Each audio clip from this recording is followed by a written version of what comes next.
She's so adorable. You got another one in the background. 2 for 1 in a video, huh? So, you all voted for it. We're going in order. Let's talk about researching different things as far as where you can find reliable information that isn't necessarily misinformation. See you here in a little bit.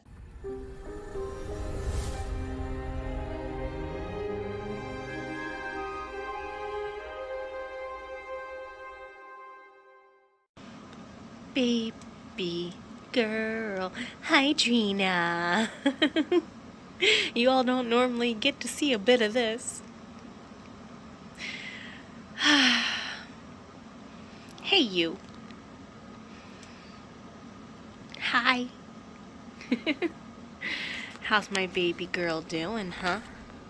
Welcome on into another episode of Sitting Down with Soul Rider. My name is Jenna O'Malley. I am your Soul Rider. That's Loki.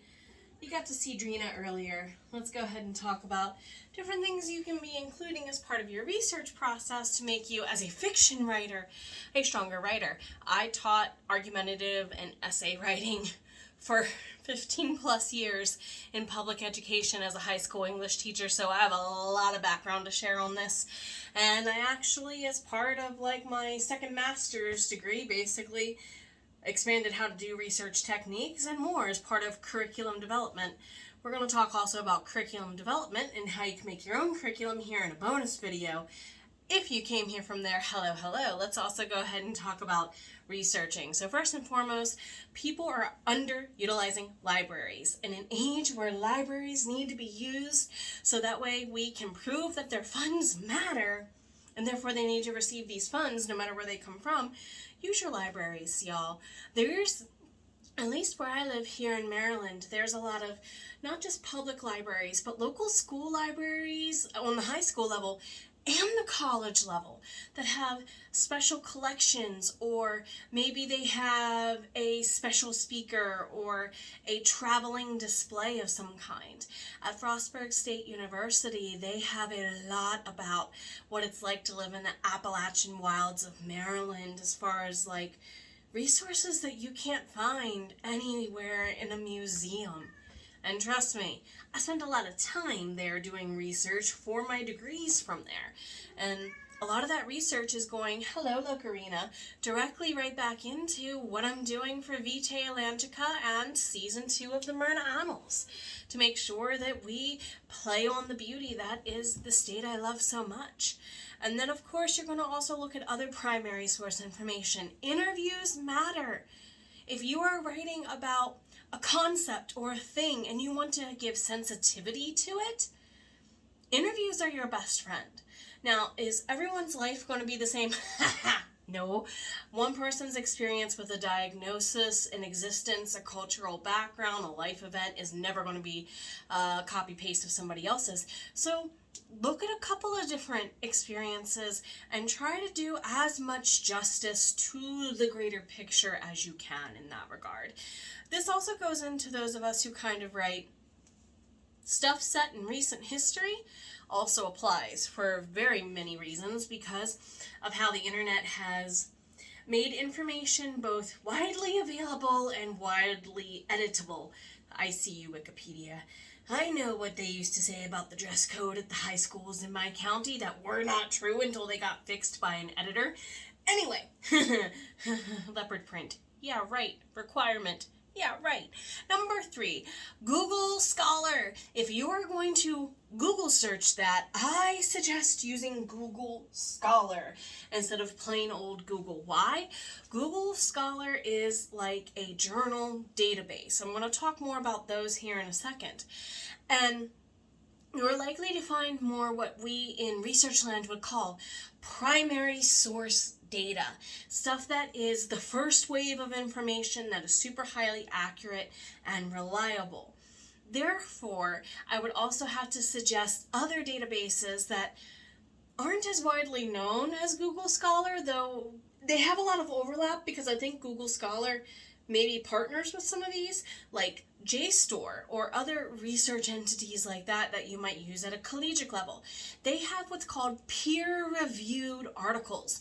People who are their peers, not necessarily their colleagues, because they might not necessarily work in the same place on the same continent or anything, but people who are considered echelon colleagues in the field as a whole are looking at these articles and saying, credible data, check mark. They're doing half of the battle of, is this accurate for you? Still, dot your T's, cross your I's. As I used to tell students, yes, reverse, that applies.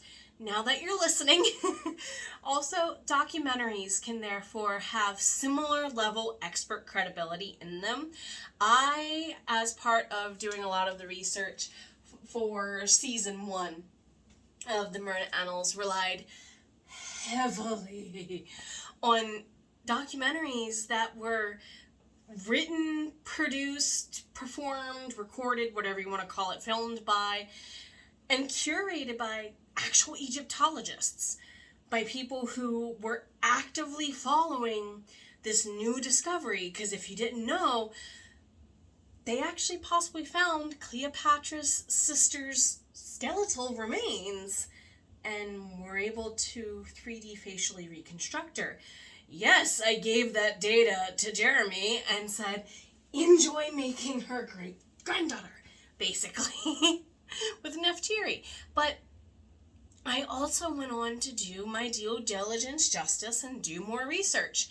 Instead of just relying on my transatlantic literature degree that focused primarily on the time period spanning from the end of French rule in England to circa the U.S. getting independence.